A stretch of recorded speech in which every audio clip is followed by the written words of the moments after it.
ideally with a motorcycle chain, you want around 20 to 30 mil of slack around the centre, measured around the centre of the swing arm. How bad's that? This is terrible. This is my own bike. The motorcycle gods will come down upon me if they see that. So now we need to adjust that chain. It's obviously too loose. Just to undo the lock nut.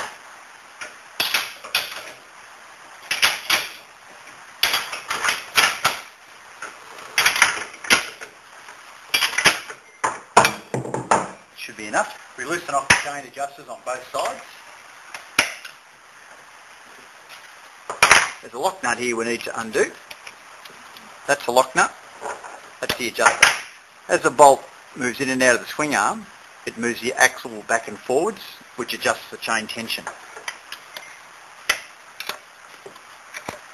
We repeat that on the other side.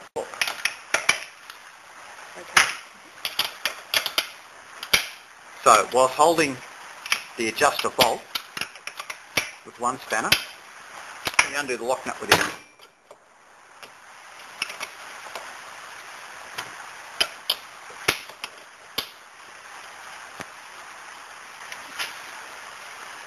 The next thing we do is move the adjuster out. I usually count the amount of flats. That was 1, 2, 3, 4. We then check the chain tension. And at this point, you need to find out if your chain has any tight spots in it. Sometimes you'll find there's a loose spot and a tight spot. See how that's loose? Back here it's tighter. You always adjust the chain at the tight spot. The reason we do this is the tighter that is, the more strain it puts on the countershaft bearing inside the gearbox and the bearings in the rear wheel. And if we tighten the chain at the loose spot, it'll be really tight there, put more strain on those bearings, and eventually they could fail or they'll wear prematurely. So I just make sure that is the tight spot. Usually check in about 4 places.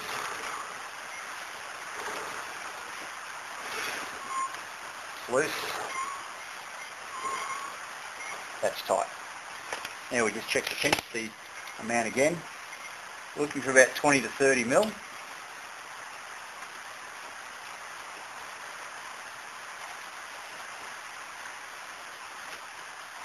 That's pretty close. Next thing we need to do is to make sure the rear wheel is in the centre of the swing arm and in line with the front wheel. So the manufacturer has put little marks on the swing arm here, and what we have to do is line those marks up with the edge of that block, and then we go around the other side and we make sure that they're the same amount of marks lined up with that block.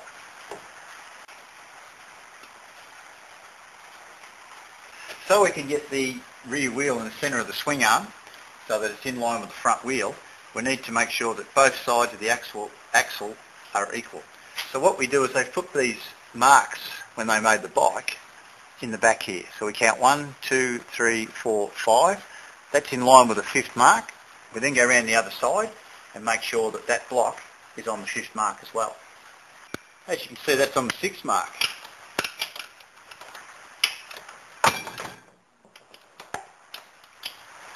As we turn it,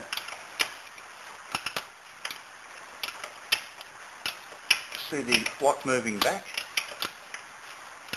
and that's pulling the front of the wheel around. If we'd have left it how it was, the rear wheel would not have been in straight. There we go. That's on the 5th mark. I always double check it.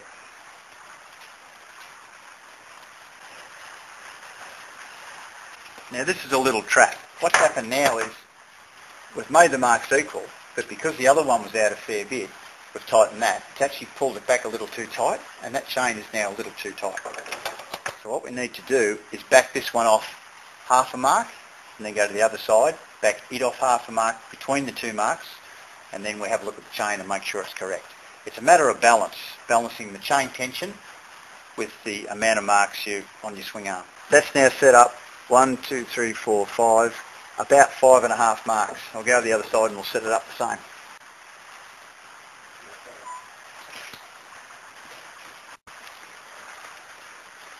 Okay, that's now got your 30 mil of slack. I like to run 30 mil. I'd rather have a slack chain than a tight chain. The next thing we do is tighten the lock nuts of the adjusters.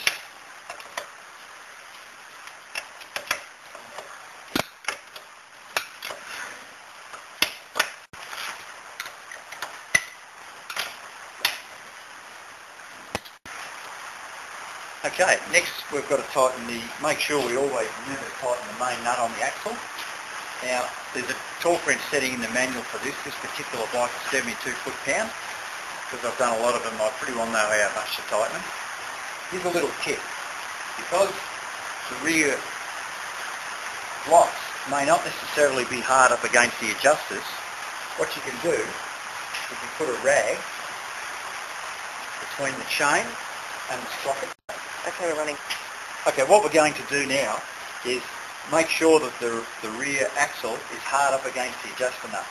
Now, a lot of people hit the wheel or do various things. This is not a bad trick. You put this in here between the chain and the sprocket, and you just pull it back like that. That rag in there pulls the wheel that way. It's trying to make the chain right over it.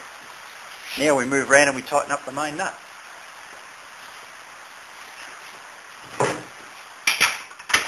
Whilst holding the pressure against the wheel,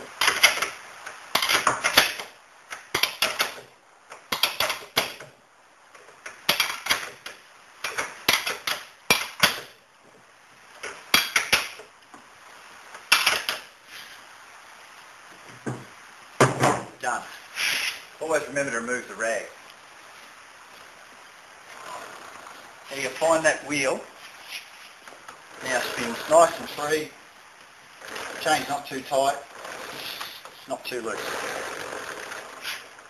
Now we'll lube it.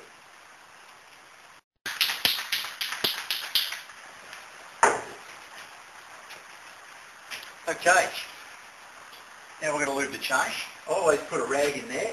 It stops the excess chain lube going onto the bench and onto the rear wheel and tyre and everything.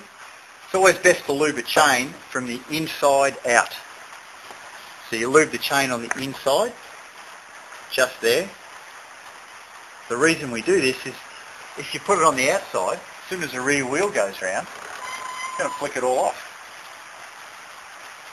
Now where we want to get the lube is between the plates of the chain, so in between where the O-rings are, those two plates, there and there, and a little bit in the rollers, but mainly around the plates.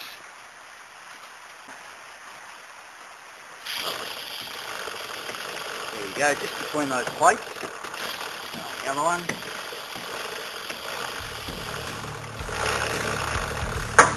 Perfect.